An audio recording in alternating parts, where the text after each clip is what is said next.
Hello दोस्तों, नमस्कार। मैं मोनू मॉडल अपने चैनल में फिर से स्वागत करता हूँ सभी लोगों का। और मैं आपके लिए जो उत्तराखंड में जो प्रलय आया था, जो ग्लेशियर टूटा था, जो ब्रिज, उसके बारे में, उसका टूटने का क्या कारण था, उसके बारे में आपको बताऊंगा। कि ग्लेशियरों पर शोध करने वाले विशेषज्ञों के मुताबिक हिमालय के इस हिस्से में 1,000 से अधिक ग्लेशियर है।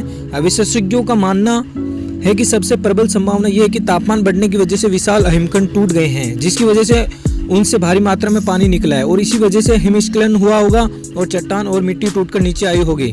दोस्तों, आपको बता दूं कि भारत सरकार के वाडिया इंस्टीट्यूट ऑफ जियोलॉजी से हाल ही में रिटायर हुए डीपी डोभाल कहते हैं मर्त बर्फ कहते हैं, क्योंकि ये ग्लेशियरों के पीछे हटने के दौरान अलग हो जाती है और इसमें आमतौर पर चट्टानों और कंकड़ों का मलबा भी होता है। इसकी संभावना बहुत ज़्यादा है क्योंकि नीचे की तरफ भारी मात्रा में मलबा बहकर आया है। और कुछ विशेषज्ञों का यह भी मानना है कि हो सकता है कि ग्लेशियर की किसी झील में हिमस्खलन हुआ, जिसकी वजह से भारी मात्रा में पानी नीचे आया और बाढ़ आ गई हो।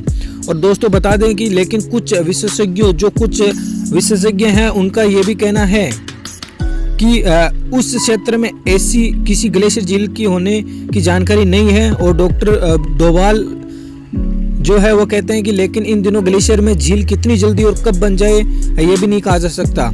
हिंदू कुछ हिमालय क्षेत्र में ग्लोबल वार्मिंग की वजह से बढ़ रहे तापमान के कारण ग्लेशियर पिघल रही है, जिसकी वजह से ग्लेशियर झीलें खतरनाक विस्तार ले रही है और कई नई झीलें हैं जो बन गई हैं। जब उनका जल स्तर खतरनाक बिंदु पर पहुंच जाता है, वो अपनी सरहदों को लांघ देती है और जो रास्ते में आता है उसे बहा ले जाती है। इसमें रास्ते में आने वाली बस्तियां और सड़क और पुलों जैसी आधारभूत ढांचे भी होते हैं। हाल के सालों में इस क्षेत्र में ऐसी कई घटनाएं हो चुकी है।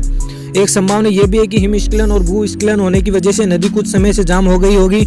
जल स्तर बढ़ने की वजह से अचानक भारी मात्रा में पानी छूट गया होगा।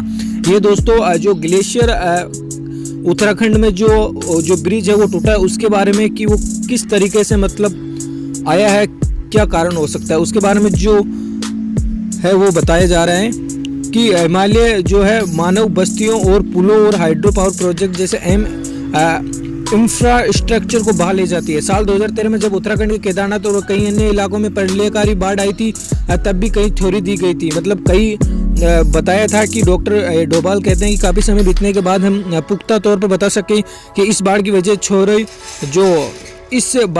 जो छोराबाड़ी ग्लेशियर झील का टूटना था। उत्तराखंड के अधिकारियों का कहना है कि धौली गंगा नदी ये बाढ़ क्यों आई, इसका पता लगाने के विशेषज्ञों का दल भेजा जा रहा है।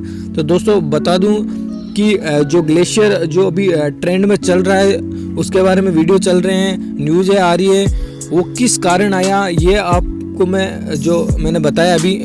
आई होप कि वीडियो आपको पसंद आया होगा। थैंक यू सो मच दोस्तों।